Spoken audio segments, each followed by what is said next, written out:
Hello everyone, कैसे हैं आप सब। आई होप आप सब अच्छे होंगे, स्वस्थ होंगे, मस्त होंगे और मैं भी ठीक हूँ।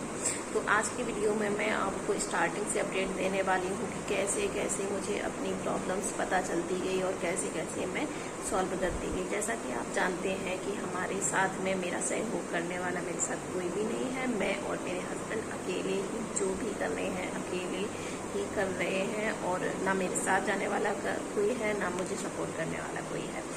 तो कैसे कैसे मैंने ट्रीटमेंट कराया वो आपको स्टेप बाय स्टेप स्टार्टिंग से बताऊंगी।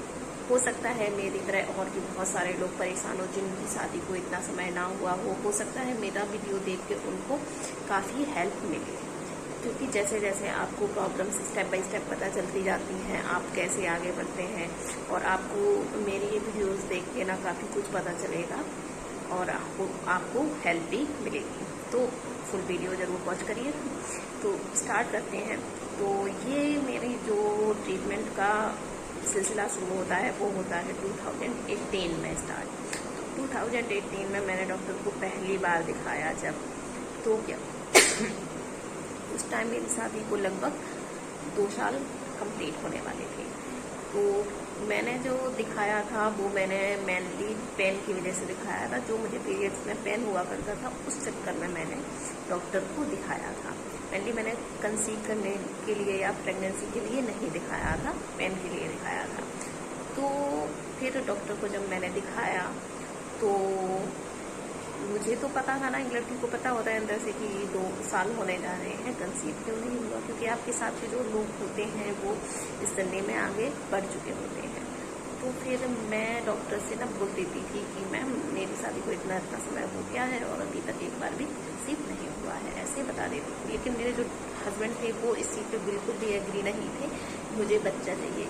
और एक चीज़ क्या थी कि उसी टाइम 2018 में ही मैंने DLED में एडमिशन लिया। तो फिर हस्बैंड का ये रहता था कि या तो यार पढ़ाई कर लो या तो तुम बच्चा कर लो, तो ये चीज़ें रहती थी।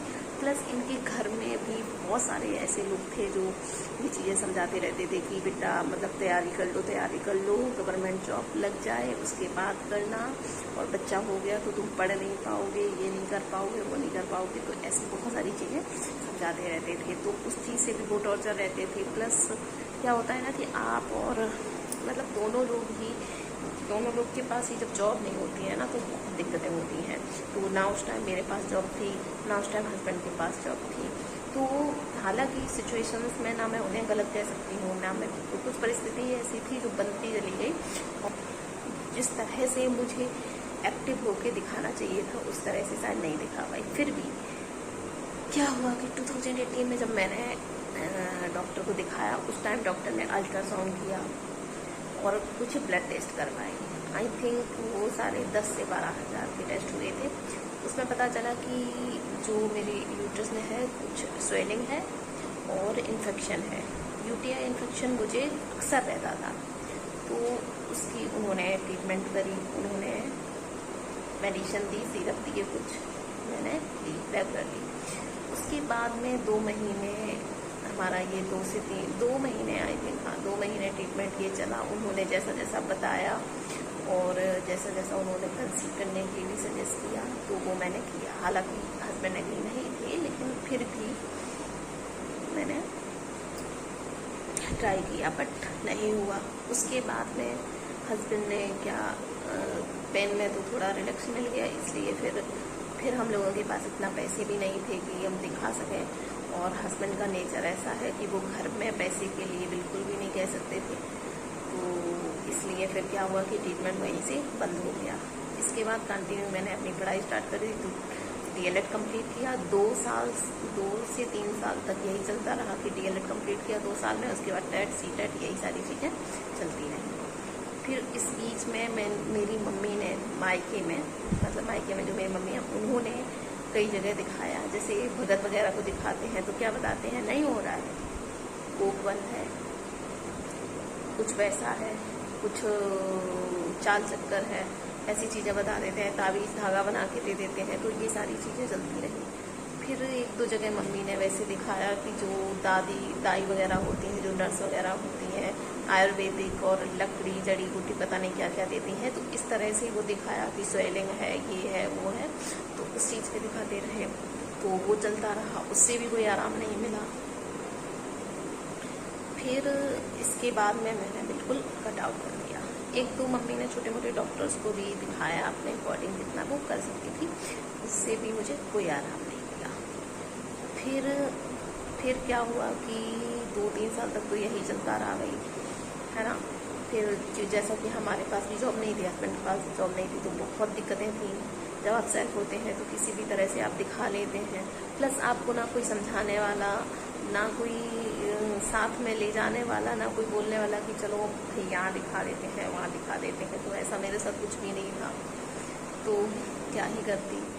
तो फिर क्या हुआ कि आगे कि 2018 में जब मैंने DLED में एडमिशन लिया, उसके बाद 3 से 4 साल में इतना स्ट्रगल भरा जीवन रहा कि अगर मैंने स्टार्टिंग से आपको बता दिया ना, तो आप रोने लगेंगे मेरी स्टोरी सुन के। क्योंकि एक तो सासू माँ नहीं थे, ऊपर से इतना ज़्यादा उथल पुथल थी। जो साइलेंट वाला जो एक वो होता है ना टॉर्चर, वो मैंने झेला है।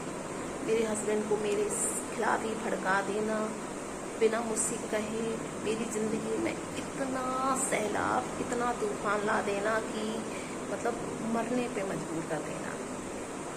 और यहाँ तक कि मैंने टॉर्चर सहा है जब मेरे हस्बैंड को इतना भड़का दिया गया कि या तो तेरी बीवी पढ़ाई छोड़ दे, या तो तू पढ़ाई छोड़ दे, प्लस तुम्हें भाई हमें कोई खर्चा भी नहीं देना है। ये तुम्हें जाने पूरा घर हम संभाल लें, लेकिन तुम जानते हो कि तुम्हारे बेटे और बहू जब बेरोजगार है तो तुम्हें सपोर्ट करना चाहिए। जब हम घर देख रहे हैं तो तुम्हें हमें देखना चाहिए। लेकिन वो चीज़ें मेरे साथ नहीं थी। यहाँ तक कि कह दिया गया था कि इसको डिवोर्स दे दो, इसको छोड़ दो, इसकी ये पढ़ाई छोड़ दे, या तो तू पढ़ाई छोड़ दे। मतलब ऐसी चीज़ें, मैंने ऐसी मेंटल टॉर्चर झेला है, मैं बता नहीं सकती आपको। फिर उसके बाद में मेरी ज़िंदगी का नया मोड़ जो स्टार्ट होता है, जहाँ से मेरी शायद जीवन की थोड़ी अच्छा टाइम आता है, वो होता है 2022, जब मेरे हस्बैंड का केंद्रीय विद्यालय में as a PGT teacher geography से सिलेक्शन होता है। तब मेरा थोड़ा अच्छा समय स्टार्ट होता है। और मैं आपको बता दूं कि ये जो केंद्रीय विद्यालय में एज ए PGT टीचर इनका सिलेक्शन हुआ था, वो एग्रीमेंट बेस पे हुआ था, परमानेंट टीचर पे नहीं। क्योंकि परमानेंट टीचर पे हुआ होता ना, तो अभी तक तो मैं पता नहीं क्या कहाँ दिखा डालती। लेकिन आदमी अपने बजट के अकॉर्डिंग ही चलता है ना, तो वो चीज़ें थी। तो हालांकि बहुत अच्छा होता है, काफ़ी मतलब जैसा मेरा जीवन था उससे कहीं ज़्यादा सुधर गया इस सिलेक्शन से। फिर मैं सेट हो गई दिव्यापुरा, औरैया डिस्ट्रिक्ट में जो दिव्यापुर पड़ता है वहाँ सेट हो गई। तो वहाँ से मैंने दिखाना स्टार्ट किया, क्योंकि इनकम इतनी हो जाती थी कि मैं अच्छे से डॉक्टर को दिखा सकूँ। तो वहाँ से मैंने थोड़ा अच्छे से दिखाना चालू किया। तो वहाँ मैंने कैसे क्या दिखाया, कैसे क्या डॉक्टर्स ने बताया, ये मैं आपको अगले वीडियो में शेयर करूँगी। ये वीडियो आई थिंक बहुत लंबा हो जाएगा, तो अगले वीडियो में मैं आपको इसके बारे में शेयर करूँगी, ज़रूर देखिएगा। और कैसे कैसे चीज़ें मुझे पता चली, क्या क्या दिक्कतें मुझे पता चली, वो सब कुछ मैं एकदम प्योर तरीके से बताऊंगी, एकदम ट्रू जो सच है। और मेरे एक्सपीरियंस से, मेरे ट्रीटमेंट के एक्सपीरियंस से आपको ज़रूर हेल्प होगी।